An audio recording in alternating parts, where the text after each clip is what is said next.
Greetings, Coach. Welcome to The Sun. Here on The Sun, we focus on ego and personality. I hope you can take information back with you to planet Earth and use it to reflect on your own coaching. So the last place on this journey is The Sun, and The Sun looks at ego and personality. So getting straight into it, looking at ego. So from Decky and Ryan in 2010, there's this idea of the self-determination theory, and this includes, or is right in the middle of, the relatedness of the coach, the competence of the coach, and the autonomy of the coach. And it includes all of these different aspects that allows, or that is the reason for the motivation of the coach to coach their specific athletes. So how competent they are, how autonomous they are, and the relatedness they have to that session. That is really important, as if they don't enjoy it, they're not going to want to coach, and they need to have that enjoyment factor. So Mallet and Hanram in 2004 said that for athletes to be motivated in a motivational climate, the coach is deemed as the instructor, and they are the pinpoint. The session, it revolves around the coach. Obviously, the athletes are included in the session and they form how the session works, but all the blueprints come from the coach, and the coach is the instructor to allow that motivational climate for all the athletes. And the self-determined motivation seems to be the reason for coaches to coach. Although sometimes the winning aspect is more looked at, and this is from Bishump et al. In 1996, this self-determination theory is really important, as it underpins why we coach. It underpins why we are determined as coaches to coach. And that comes back to your ego. If you've got a big ego, that might be why you coach. And if you've got a less big ego, or you don't want to show that ego, it might be another reason. But having type of that ego is another reason of why we are self-determined to coach. So on the other side, we've got personality, and this really, The Sun looks at personality as the film The Split, where there's one person with several, I think it's about 20 different personalities, but the same person. So are our personalities different when we coach with different sport, ages or genders? And I think this links back well to the idea about our ego, about our self-determination, that we have a specific personality for our self-determination.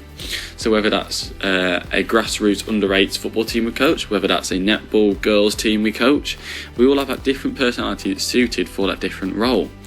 And I think you can get really good coaches that can split between the different personalities for different ages, different genders, different sports.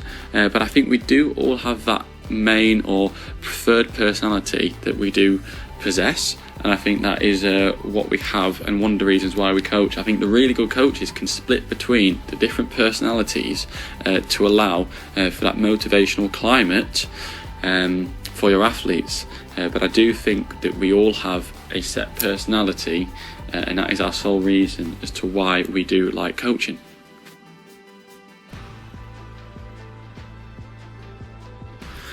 Reflecting on my own coaching on The Sun then, so as you can see there, I've written down little kickers, and I do think that my personality has grown over time to be a really good role model for people at Little Kickers. The Little Kickers ages are from 18-month to 7-year-olds. I do believe my time over this year, I do have a personality that I like being or coaching, developing players of that age, so the 18-month to 7-year-olds. And I think that's where my characteristics go towards, and my mannerisms, my body language. It suits that 18-month to 7-year-old category.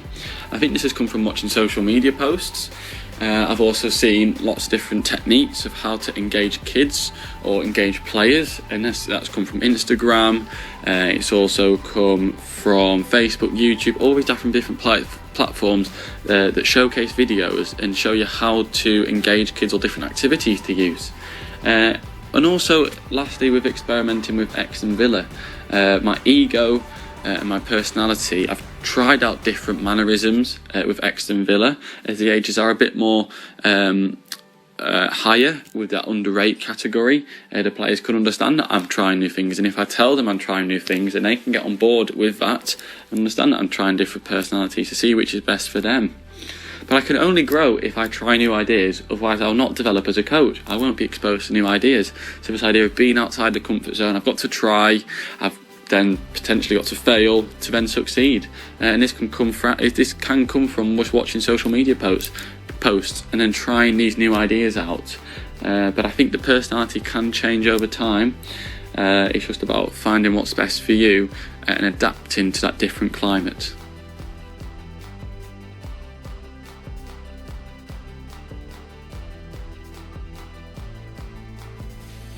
So returning to planet Earth after being on these 3 planets, and we've looked at personality, dreams, ego, instinct and emotion. So firstly, my personality has gone up quite significantly, and I do feel like this is because of the interactions I've had, the trial and error I've had. I feel like my personality has grown and I'm able now to adapt to different environments when I'm coaching. My dreams have also gone up. I do feel like now, since lockdown, having spoken to lots of people, having different interactions, I want dreams. I want to go and explore different environments, different cultures when coaching, and I feel like this is the reason why my dreams has gone up. And then following on from this is my ego. I think my ego has gone up, similar to my personality, in the sense that I'm now more confident in myself. I know my determined reasons, or my self-determined reasons, why I want to coach. In this sense, when I coach, I feel like I have a better ego presence, and I can control my group better, control my athletes better, and that's why I think my ego has gone up. Next up is imagination. I do think that my imagination has actually slightly gone down after these planets, mainly because of lockdown, as we mentioned so far. Actually, it came to a point in lockdown where I was just doing the same thing over and over again, and my imagination wasn't actually getting anywhere, and I wasn't developing, wasn't thinking new ideas, and then mainly because of lockdown, because days were repetitive. I feel like that is because that is one of the reasons why my imagination has gone down. But my instincts have gone up.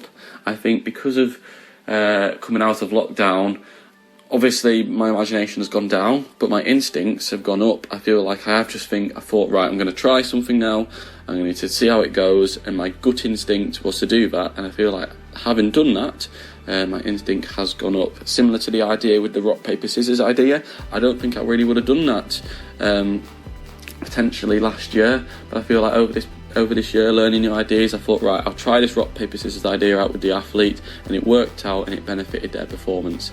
And then lastly, emotions. Not a real much change, a little bit of improvement with emotions. I do feel like I can deal with my emotions a bit more now and understand when my athletes get emotional, but that's only a little bit of improvement, so that's the only reason why that's gone up slightly.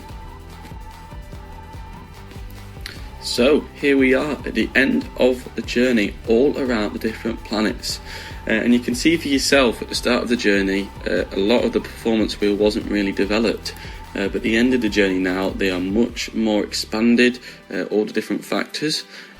This was one of our main objectives on this journey, to just discover different factors, and when I've looked at different factors, tried to implement to my coaching and expand or develop some of the factors for the positive effect. I don't think there was really any that I fell back on or was a bit negative on, which was one of my main things which I wanted to focus on. I really wanted to try and expand my own coaching over this journey and understand why I coach, and definitely looking at all the different factors. I now understand myself, why I coach, and why I love what I do, and why I have chosen this as a career to do. Looking at all different factors, I definitely understood a lot goes into coaching, and it's not just simply doing a session or getting to that job. It's more about understanding why I want to coach, understanding all the different factors that go into it. Simply just like, for example, my passion for it, why I'm passionate about the coaching and why that's important to coaching, or something simple as relationships and why is it important to develop relationships over time in my coaching. So I've really enjoyed looking at all the different factors across this journey, and I hope you as well as a listener have enjoyed myself and enjoyed my exploration into coaching, into my own coaching life, and looked at my coaching and what I'm good at or what I'm maybe not as good at. And I think as a whole, it's really interesting to see that some of my characteristics or factors have stayed the same. So for example, looking at the understanding, my understanding is still exactly the same, because it's only been this past year. I haven't really been exposed to that much new content in terms of my coaching itself, my coaching environments, because of lockdown and COVID-19. It's limited my understanding to coach, but that means that within the next year, when I go into the real world, I can look at this and I can think, when I'm coaching, am I understanding what I'm doing? Is this right, or is this wrong, or what benefits my athlete? So it's been really, really interesting to see my progression from the start at Planet Earth through the different planets, and now we've returned back to Planet Earth to look at all different coaching factors. And what I've done well over this past year. So I hope you have really enjoyed the journey. I've thoroughly enjoyed going through the different planets, speaking to lots of people, looking at different concepts, ideas and theories, and I hope you've enjoyed listening and taking up your time to listen to my videos.